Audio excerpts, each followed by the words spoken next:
ఒక మనిషి ఎదగాలంటే స్టార్టింగ్లో సపోర్ట్ కావాలి నిజమే, కానీ కొంత దూరం ప్రయాణించిన తర్వాత కూడా నువ్వు సపోర్ట్ మీద ఆధారపడితే అది నీ అసమర్థత అనే చెప్పాలి. అల్లు అర్జున్ ప్రజెంట్ ఒక సెన్సేషన్. ఆ పేరు పుష్ప 2 రిలీజ్ తర్వాత ఆయన పేరు ఇంటర్నేషనల్ రేంజ్లో వినబడుతుంది. ఆయన ఇండస్ట్రీకి పరిచయం అయ్యింది అల్లు రామలింగయ్య మనవడిగా, చిరంజీవి మేనల్లుడిగా అయినా తనకంటూ ఒక గుర్తింపు ఏర్పాటు చేసుకోవడానికి ఎక్కువ కాలం పట్టలేదు.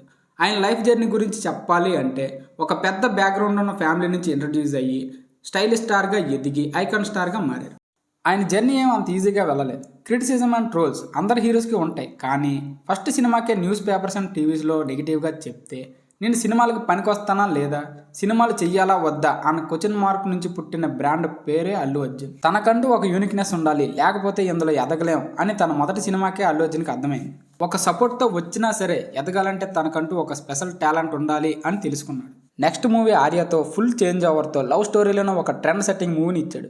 ఒక మూవీలో లుక్స్ని మళ్ళీ రిపీట్ చేయకుండా మూవీకి న్యూ లుక్స్తో తనకంటూ ఒక సెపరేట్ ఫ్యాన్ బేస్ని ఏర్పాటు చేసుకున్నాడు. ఫాస్ట్గా మాస్ ఇమేజ్ తెచ్చుకున్న హీరోల్లో అల్లు అర్జున్ గారు కూడా ఒకళ్ళు. ఓన్లీ లుక్స్లోనే కాదు, అల్లు అర్జున్ డ్యాన్స్లో కూడా ఒక యూనిక్నెస్ ఉంటుంది. డ్యాన్స్లో కొత్త ఎక్స్పెరిమెంట్లు ట్రై చేయడం అంటే అది అల్లు అర్జున్ గారి తర్వాత ఎవరైనా. ఆర్య 2 మూవీలో డ్యాన్స్ అయితే అసలు వేరే లెవెల్. ఫస్ట్ సాంగ్లో కరెంట్ షాక్ మూవ్మెంట్ అనే ఒకటి ఉంటుంది. అది చాలా కష్టం, కానీ ఆయన అయితే చూడడానికి చాలా అందంగా ఉంటుంది.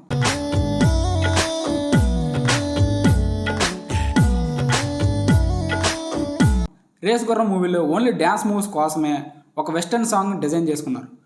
అంతేకాదు నా పేరు సూర్య నా ఇల్ ఇండియా మూవీలో క్యాప్ స్టెప్స్ కానీ, బద్రీనాథ్ మూవీలో ఆ మోకాల మీద వేసే స్టెప్స్ కానీ, ఇలా డ్యాన్స్లో కూడా కొన్ని ఎక్స్పెరిమెంట్స్ చేస్తారు అల్లు అర్జున్ గారు. ఇప్పుడైతే పాన్ ఇండియా అంటున్నారు, కానీ జులై సన్ ఆఫ్ సత్యమూర్తి ఆ టైంలోనే మలయాళంలో అక్కడ స్టార్ హీరోస్కి ఈక్వల్గా కలెక్షన్స్ వచ్చేవి అల్లు అర్జున్ గారి మూవీస్కి. అందుకే అల్లు అర్జున్ గారిని మల్లు అర్జున్ అని కూడా పిలుస్తారు. కొరియోగ్రాఫర్ చెప్పిన స్టెప్ని తన స్టైల్లోకి మార్చి స్టైల్గా వేస్తారు. అందుకే తన డ్యాన్స్కి సెపరేట్ ఫ్యాన్ బేసే ఉంటుంది. జులై మూవీతో అప్పటి వరకు ఆయన చేసిన మూవీస్ కన్నా హైయెస్ట్ గ్రాసరీని ఇచ్చి స్టార్ హీరోగా మారారు. తెలుగు ఇండస్ట్రీలో ఎక్కువ హిట్ పర్సంటేజ్ ఉన్న హీరో మన ఐకాన్ స్టార్. దేశముదురు మూవీతోనే ఒక మాస్ ఇమేజ్ని, ఆ లుక్స్తో గర్ల్స్ ఫాలోయింగ్ని క్రియేట్ చేసుకున్నారు. రేసు గుర్రం, సన్ ఆఫ్ సత్యమూర్తి, రుద్రమదేవి, సరైనోడుతో వరుసగా 50 crores గ్రాస్ మూవీస్తో స్టార్ హీరోస్లోనే సరికొత్త రికార్డ్ని క్రియేట్ చేసి DJ movie audio launch controversy అయినా పవన్ కళ్యాణ్ ఫ్యాన్స్తో పెట్టుకొని కూడా 3 daysలో 100 crore కలెక్ట్ చేసి తన స్టార్డమ్ని నిరూపించుకున్నారు. నా పేరు సూర్య నా ఇల్ ఇండియా మూవీ ఒక పెద్ద డిజాస్టర్ అవ్వడంతో 2 years గ్యాప్ తీసుకుని ఈసారి గట్టిగా కొట్టాలి అనుకుని మరీ చేసిన మూవీ అలవైకుంఠపురంలో. ఆ మూవీతోనే తన కెరీర్లోనే బిగ్గెస్ట్ హిట్ని కొట్టారు. మూవీ మీద ఆయన పెట్టే డెడికేషన్ గురించి తెలియాలి అంటే పుష్ప మూవీ ఒక్కటి చాలు. ఆ చిత్తూరు యాస పర్ఫెక్ట్గా రావడం కోసం ఒక ట్రైనర్ని కూడా పెట్టుకున్నారు. అలా ఉంటుంది మరి ఆయన డెడికేషన్. నువ్వు ఎంత నొక్కితే అంత పైకి లేస్తా, ఎంత గెంటితే అంత స్పీడ్తో ముందుకెళ్తా అన్నదానికి పర్ఫెక్ట్ ఎగ్జాంపుల్ అయిన. మినిమం ప్రమోషన్స్ కూడా లేకుండా పుష్ప మూవీ కలెక్షన్ల సునామీ సృష్టించింది. ఈసారి నేషనల్ కాదు, ఇంటర్నేషనల్ వైడ్ తెలుగుడి పవర్ అంటే ఏంటో చూపించబోతున్నాడు. ఒక కంప్లీట్ యాక్టర్కి ఉండాల్సిన లక్షణం ఏంటంటే ఒక మూవీ చూస్తున్నప్పుడు తన ముందు సినిమాల ఎఫెక్ట్ ఈ మూవీ మీద పడకూడదు. తన ముందు సినిమా అలవైకుంఠపురంలో అంత స్టైల్గా కనిపించిన వెంటనే ఎంత చేంజ్ ఓవర్ ఎవడో ఎక్స్పెక్ట్ చేయడు. కానీ పుష్పాన్ని చూస్తున్నప్పుడు అలవైకుంఠపురం మూవీలో అల్లు అర్జున్ అస్సలు గుర్తురాడు. పుష్పరాజ్ క్యారెక్టర్ని మనం అంతలా ఓన్ చేసుకుంటాం కాదు, మనం అలా అనుకునేంతలా ఆయన యాక్ట్ చేస్తాడు. అది మరి అల్లు అర్జున్ గారికి యాక్టింగ్ మీద ఉండే ప్యాషన్. తన స్టార్డమ్ని వెనక ఉంచి మూవీలో తన క్యారెక్టర్ని ఆడియన్స్ ముందు ఉంచుతాడు.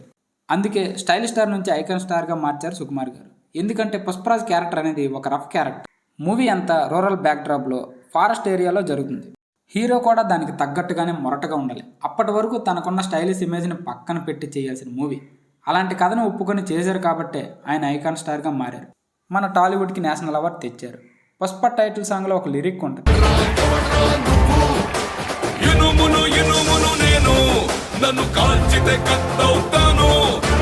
పర్ఫెక్ట్గా యాప్ట్ అవుతాయి ఆయనకి ఆ లిరిక్స్. ఎవరు ఎంత ట్రోల్ చేసినా సరే ఆయన ఒక అందమైన శిఖరం అంతే. నేనేమైనా తప్పులు మాట్లాడితే అందరూ క్షమించాలి. నా మాటలు ఓపిక ఉన్నందుకు అందరికీ కృతజ్ఞతలు. Thank you.